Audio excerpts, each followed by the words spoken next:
Welcome students. Today we are going to learn history of class 8 chapter 1 how, when and where. This is part 1. Now once again learning objectives. What will you get after learning the first 2 pages of this chapter? You will be know that history is not about dates only. And you will understand that how everything is connected with history, and trust me, you will find it very interesting. Before starting this chapter, I just want to take a small quiz based on the information you gathered in class 6 and 7 social science textbook. And believe me, these informations are related with the first 2 pages of this chapter. So first question is, who was the inventor of television? Option 1, J.L. Baird. Option 2, Edison. Option 3, Marconi. Question number 2, who was the inventor of paper? First option, Su Lun. Second, Kai Lun. And third is Kai Chan. Question number 3, where was Guru Nanak Ji born? Option 1, Talwandi. Option 2, Patna. Option 3, Amritsar. Question 4, when was coffee chili introduced in India? Option, first 14th century, second 15th century, third 16th century. Question 5, world's first printed book. Option 1, the Bible. Option 2, the Vedas. Option 3, the Ramayana. Now it's answer time. J.L. Baird was the inventor of television. Answer number 2,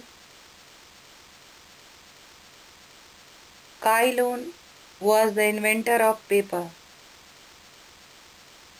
Answer 3, Guru Nanak Ji was born in Talwandi, which is right now in Pakistan. Answer 4, coffee chili was introduced in India in 15th century. Maybe in some books 16th century will also be written. Answer 5th, world's first printed book is the Bible. तो यहाँ आपने देखा कि 4 questions के answer तो बिल्कुल fix है, लेकिन जैसे क्वेश्चन नंबर 4 है कि कॉफ़ी और चिली इंडिया में कब इंट्रोड्यूस हुई, किसी किताब में आपको 15th सेंचुरी मिलेगी, किसी किताब में आपको 16th सेंचुरी मिलेगी। कोई एक पर्टिकुलर डेट नहीं मिलेगा कि इस दिन से भारत में कॉफ़ी और चिली की शुरुआत हो गई यूज़ करने की। And now our chapter is how, when and where. कैसे, कब और कहाँ. So 2 questions are here. Question number 1, when India became independent? And the answer is 15th August 1947. Question number 2, when British rule was established in India? Answer, we cannot fix one single date here. We can say in 18th century the process was started. तो दोनों questions आपको बताते हैं कि history में dates की क्या importance है. भारत कब आज़ाद हुआ? हम आसानी से कहते हैं कि 15 अगस्त 1947 को, लेकिन ब्रिटिश रूल भारत में कब शुरू हुआ इसके लिए हम कोई एक फिक्स डेट नहीं बता सकते हैं. जब हम इतिहास पढ़ते हैं तो हमें पता चलता है कि इन 1707 after the death of Aurangzeb the decline of Mughal dynasty started, and this is the time when Britishers started their expansion. There was a time when history was synonymous with dates. Do you agree with the statement that history is boring and it is all about memorizing dates? I don't know what is your opinion, but I say a big no. History is very interesting. Everything is related with history. हर चीज़ का इतिहास होता है। ये आपके ऊपर है कि आप उसको देखते कैसे हैं। आज जो मैं आपको बताने जा रही हूँ इसमें मैं आपको कुछ नहीं करूँगी, मैं आपको कुछ चीज़ों के बारे में बताती जाऊँगी जिनके बारे में आपने क्लास 7 में पढ़ा है, और यहाँ भी कुछ एग्जाम्पल्स दिए गए हैं। ये आपको बस ये बताएंगी कि हिस्ट्री कितनी इंटरेस्टिंग है। हमारे देखने का नज़रिया ऐसा होता है, हिस्ट्री सिर्फ डेट नहीं है, हिस्ट्री इसके अलावा भी बहुत कुछ। चलिए शुरुआत चाय के साथ करते हैं। सभी घरों में पी जाती है और चाय को देख के ऐसा लगता है जैसे सैकड़ों हजारों वर्षों से यह इस्तेमाल होती आ रही हो, या हमारी ज़िंदगी का अभिन्न हिस्सा है और लगता है जैसे भारत में हमेशा रही हो। अगर इतिहास के अनुसार देखें कि हिस्ट्री सिर्फ डेट्स है, तो आज से 2100 साल पहले चाय पीने की शुरुआत चीन में हो चुकी थी। लेकिन अगर चाय के इतिहास को देखें तो हमें बहुत सी जानकारी मिलती है, जैसे T arrived in India in 17th century by Britishers. First Indian tea company is Bagh Bakri, and it was established in 1892 in Ahmedabad, Sir Naren Das Desai. There are 5 types of teas: white tea, green tea, oolong tea, black tea. One more is puree. The picture is not with me. The 5th one is also there. तो मज़ा आता है ना इतिहास जानकर। चलिए चाय की कहानी को थोड़ा और आगे बढ़ाते हैं। चाय आपके बुक के पेज नंबर 2 में, चैप्टर के दूसरे पेज में एक पिक्चर बनी हुई है, और ये पिक्चर है आपके प्रिंस ऑथर की, और लिखा है इसके नीचे जो स्टोरी लिखी है, कैप्शन लिखी है, उससे पता चलता है कि एडवर्टीजमेंट है वो एक लिप्टन टी की, और कहा गया कि रॉयल फैमिली की पहली पसंद होती है लिप्टन टी। जैसे आज भी हम कहते हैं ना, वाह ताज वाह, लाइक दैट। अब एक और इन्फॉर्मेशन मिलती है कि प्रिंस ऑथर, इन्हें क्या टाइटल मिली हुई थी। He was known as duke of Connaught, and it's very interesting to know that Delhi की जो सीपी है, जिसको हम पॉपुलरली सीपी के नाम से जानते हैं, Connaught place, it was constructed in 1933 and named after Duke of Connaught, that is Prince Arthur. तो है ना इंटरेस्टिंग जानने में। In 1996 Connaught Place was renamed as Rajiv Chowk. तो देखिए एक चाय कैसे कनेक्टेड है प्रिंस ऑथर से, वो कैसे कनेक्टेड है कनॉट प्लेस से। और एक और मज़ेदार बात बताऊँ आपको पढ़ाने के दरमियान ही मुझे पता चला, ये जो प्लेस है कनॉट, एक छोटा सा प्लेस है आयरलैंड में, और इसी वजह से उन्हें टाइटल दिया गया था ड्यूक ऑफ कनॉट का, और उसी पर दिल्ली के कनॉट प्लेस का नाम है। अब मैं आपसे एक सवाल करूं कि आयरलैंड का दिल्ली के कनॉट प्लेस से कोई रिलेशन है, तो आप सोच में पड़ जाएंगे। मैं आपको बताती हूँ। हिस्ट्री के पहले चैप्टर के दूसरे पेज में आप लेफ्ट हैंड साइड में देखेंगे एक छोटी सी तस्वीर बनी है, एडवर्टीजमेंट है लिप्टन टी की, और बगल में Duke of Connaught means Prince author की तस्वीर है, और लिखा है कि रॉयल फैमिली की पसंद है लिप्टन टी। ये लिप्टन चाय का एडवर्टीजमेंट था। अब जब हम इसके इतिहास पे जाते हैं तो हमें पता चलता है, बड़ी मज़ेदार चीज़ें पता चलती है कि आयरलैंड में एक प्लेस है जिसका नाम है कनॉट। प्रिंस ऑथर जो महारानी विक्टोरिया के बेटे थे, वो वहाँ के ड्यूक थे, उन्हें टाइटल मिली हुई थी ड्यूक ऑफ कनॉट की। इंडिया में जो कनॉट प्लेस है वो इन्हीं के नाम पर रखी गई है। 1933 में सीपी बन के तैयार हुई। पॉपुलरली कनॉट प्लेस को हम सीपी कहते हैं। और एक और मज़ेदार बात पता चली कि 1996 it was renamed as Rajiv Chowk. है ना मज़ेदार।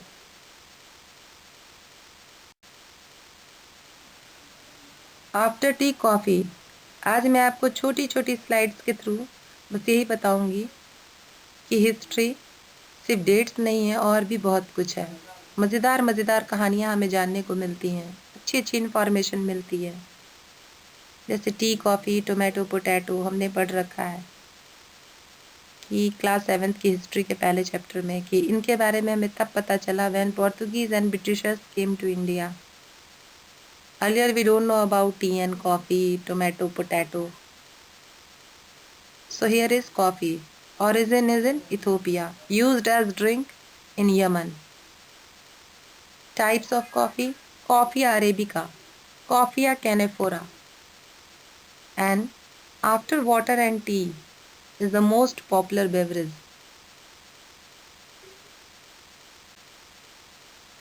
And now here is a short history of potato. Botanical name is Solanum tuberosum. Origin is in Peru and Bolivia. Peru and Bolivia are the two countries of South America. Arrival in India in 15th century by Portuguese. After rice, wheat and maize, potato is fourth most consumed food crop. In southern India, most of the part it is known as batata, and in North India it is known as aloo. And now here is tomato. Botanical name Solanum lycopersicum. Origin is in Mexico, is in North America. Arrival in India in 15th century by Portuguese. Botanically, they are classified as berry and are in the category of fruit, not vegetable. So there is a little information about tomato. हमने देखा हम एक subject को दूसरे subject से correlate करते हैं और अच्छी अच्छी जानकारी हमें मिलती है.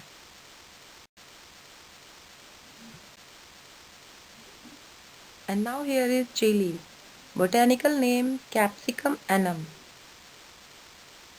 Origin is in Mexico, a country in North America. Arrival in India 15th century by Portuguese.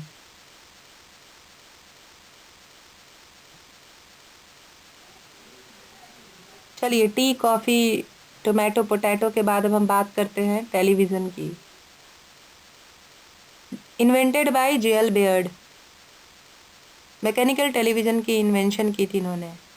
पहली प्रदर्शन फर्स्ट डेमोन्स्ट्रेशन वाज इन 26 जनवरी 1926. दो तरीके के टेलीविज़न आपके सामने, एक मॉडर्न जो आजकल आप देखते हैं, एक पुराने ज़माने की टेलीविज़न है. और भी बहुत सारी तस्वीरें आपको मिल जाएंगी. दिखाने का उद्देश्य सिर्फ इतना है कि डेट्स के अलावा इतिहास बहुत कुछ है. हमारे आसपास की सभी चीज़ें, छोटी सी सुई से लेके चॉकलेट से लेके हर चीज़ का इतिहास है, और इसके बारे में जानना अपने आप में काफ़ी इंटरेस्टिंग है.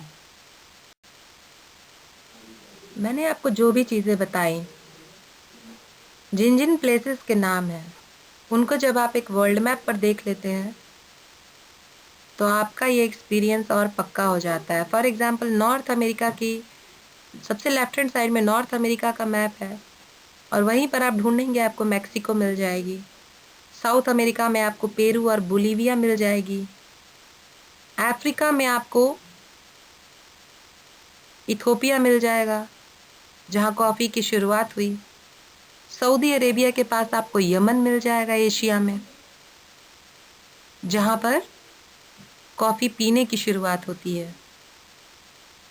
यूरोप में देखेंगे एक आइलैंड जैसा कंट्री है, दैट इज़ इंग्लैंड, और यहीं स्कॉटलैंड है. यहीं से थे आपके J.L. Baird, Prince author. यहीं के पास एक आयरलैंड है, वहीं से संबंधित थे और खुद इंग्लैंड से थे भी. चाइना, जहाँ से चाय की शुरुआत होती है, जहाँ से पेपर की इन्वेंशन होती है. तो इन सभी चीज़ों को जब हम एक मैप के थ्रू देख लेते हैं तो हमारी इन्फॉर्मेशन और पक्की हो जाती है और इंटरेस्टिंग हो जाती है. And here is the picture of Britannia. On the first page of this chapter, the photograph of Britannia is given there. Britannia Britain की राष्ट्रमाता है। जैसे आप भारत माता कहते हैं, वैसे ही ब्रिटेन की राष्ट्रमाता का नाम ब्रिटेनिया है। In this picture Brahmins offering their shastra to Britannia. वो जो ब्राह्मण है वो अपने सारे शास्त्र वेद ब्रिटेनिया के हाथ में दे रहे हैं। And this was made by James Rennell in 1792। ये तस्वीर इस बात को बताती है कि किस तरह से हमने ब्रिटेनिया की अधीनता स्वीकार करनी शुरू कर दी थी। आप ब्रिटेनिया के पोस्चर को देखिए और अपने शास्त्रों को सौंपने वाले जो ब्राह्मण से उनके पोस्चर को देखिए, तो आपको बहुत सारी चीज़ें बिल्कुल क्लियर हो जाएंगी।